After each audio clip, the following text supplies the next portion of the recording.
విచారణకు BRS working president KTR హాజరై అరగంట అవుతుంది. ఫార్ములా ఈడేస్ ఒప్పందంలో కేటీఆర్ పాత్ర ఏంటి? నిధులు మళ్లింపు నిర్ణయం ఎవరిది? రూల్స్ అతిక్రమించామని ఎవరు తెలిపారు? ఇలా వరుస ప్రశ్నలు సంధిస్తుంది ముగ్గురు అధికారుల బృందం. గతంలో ఇదే కేసులో ఏసీబీ అధికారులు 6 గంటల పాటు ప్రశ్నించారు. ఇప్పుడు కూడా అంతే సమయం తీసుకుంటారా లేక ఇంకా ఎక్కువ సమయం పడుతుందా? బయట ప్రచారం జరుగుతున్నట్లుగా కేటీఆర్ అరెస్టు వరకు దర్యాప్తు వెళ్తుందా? సమయం గడిచే కొద్దీ పార్టీ శ్రేణుల్లో ఇదే ఉత్కంఠ పెరుగుతుంది.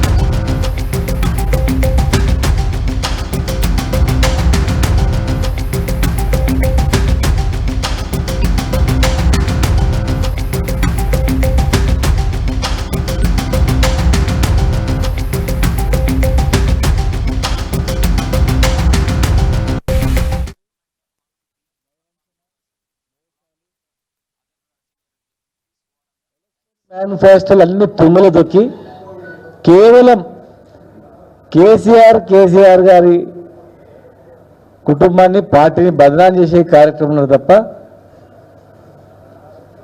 పరిపాలన చేసేటువంటి ఆలోచన లేదు వాళ్ళం. జనరల్గా ప్రతిపక్షం నుంచి ఏదన్నా విమర్శ వస్తే ఆత్మవిమర్శ చేసుకొని సరి చేసుకోవడానికి ప్రయత్నం చేస్తారు, కానీ ఇక్కడ అక్కడ కనిపిస్తలేదు. ఇలా మాటి మాటికి ఈ కార్ రేసింగ్, అవినీతి దయచేసి మీ ముందర నేను ఒక స్పోర్ట్స్ మినిస్టర్ కూడా పనిచేసిన కనుక అనేక దేశాల్లో కూడా నేను స్పోర్ట్స్ ఈవెంట్లు కూడా పోయినా కనుక మరి అటు మేము ఈ దేశ ప్రతిష్టను పెంచడానికి చేసినటువంటి ప్రక్రియ ఇది. వాళ్ళు వచ్చిన తర్వాత వాళ్ళు ఏమైనా స్పోర్ట్స్ ఈవెంట్ చేసారంటే వాళ్ళు అందాల పోటీలు నిర్వహించారు.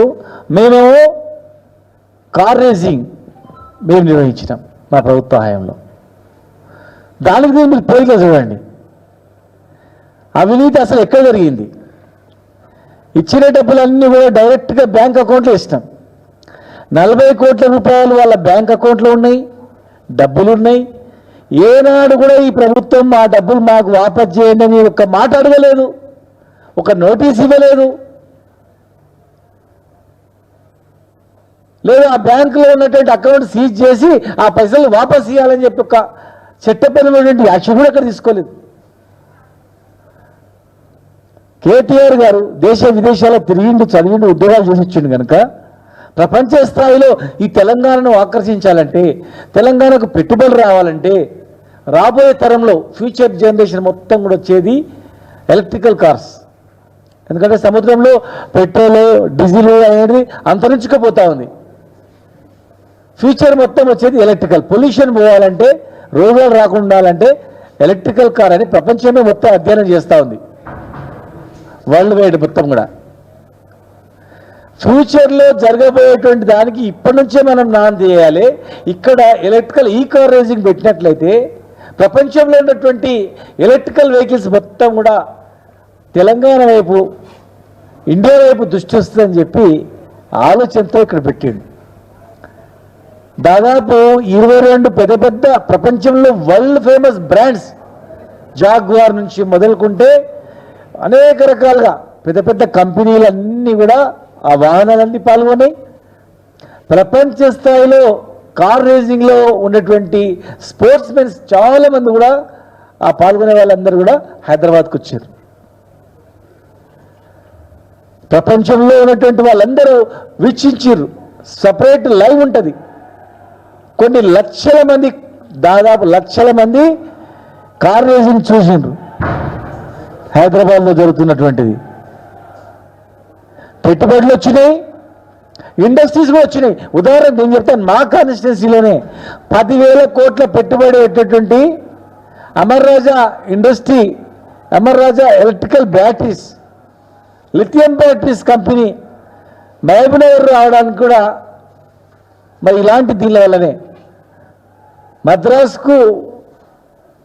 ప్రభుత్వము మేము 10,000 కోట్ల పెట్టుబడి పెడతాము, భూమి ఇస్తామంటే కూడా వద్దు, ఇక్కడ పరిశ్రమల పట్ల ప్రత్యేక శ్రద్ధ ఉంది ఈ ప్రభుత్వంలో అని చెప్పి, plus electrical event car racing కూడా పెట్టిందని చెప్పి అది కూడా కారణంతో ఇవాళ ఒక కంపెనీ 10,000 కోట్లతో వచ్చింది. అట్లా 5-6 కంపెనీలు వచ్చినాయి. ఎలక్ట్రికల్ సంబంధించినటువంటి బ్యాటరీస్ తయారు చేసినటువంటి కంపెనీలు వచ్చినాయి.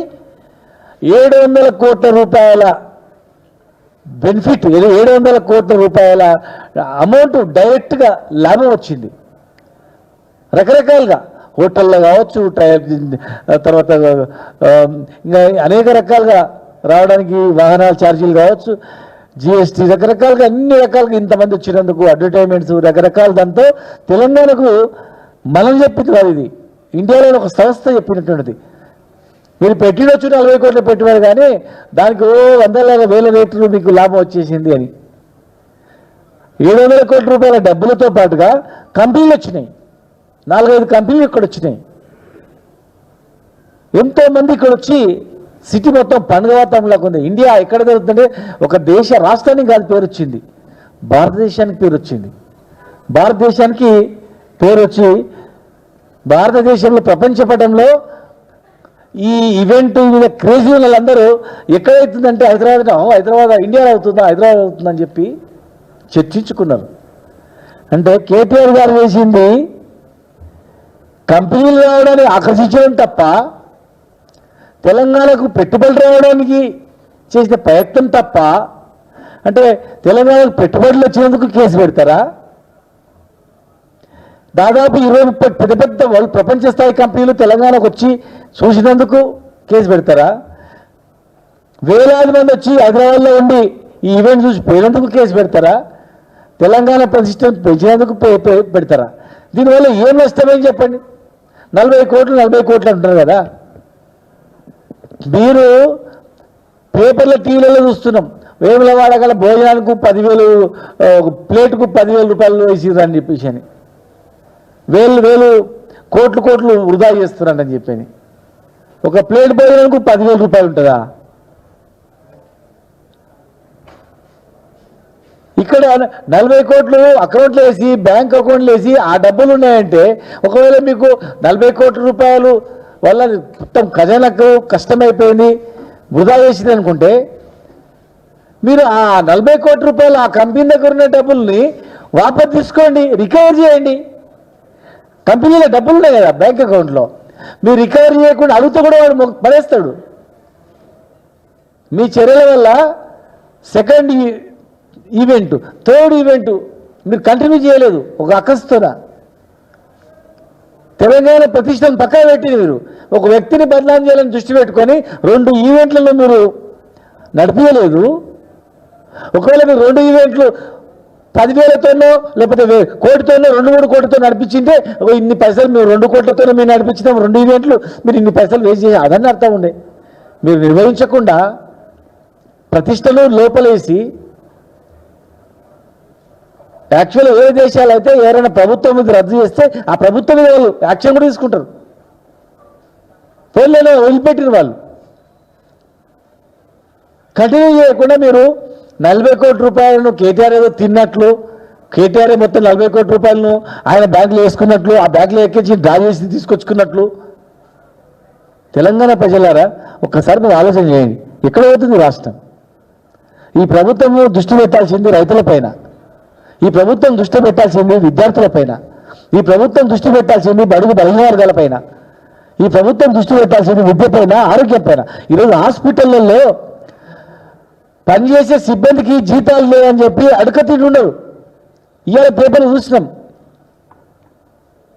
ఆయాలు కానీ పనిచేసే వాచ్మెన్లు కానీ ఊడ్చేటోళ్ళు కానీ పారిశుద్ధ కార్మికులు కానీ హాస్పిటల్ పనిచేసే వాళ్ళకు జీతాలు లేవని 6 నెలల నుంచి జీతాలు లేవు. మరి 6 నెలలు జీతాలు లేకపోతే క్లీనింగ్ ఎట్లా చేస్తాడు? హాస్పిటల్ శుభ్రపరిత ఎట్లా చేస్తాడు? రోగాలు ఎక్కువ వస్తే హాస్పిటల్లో జాయిన్ అవుతారా? అసలు అపరిశుభ్రంగా ఉంటే హాస్పిటల్లో జాయిన్ అవుతాడా? మీరు దృష్టి పెట్టాల్సిన హాస్పిటల్ పైన, స్కూల్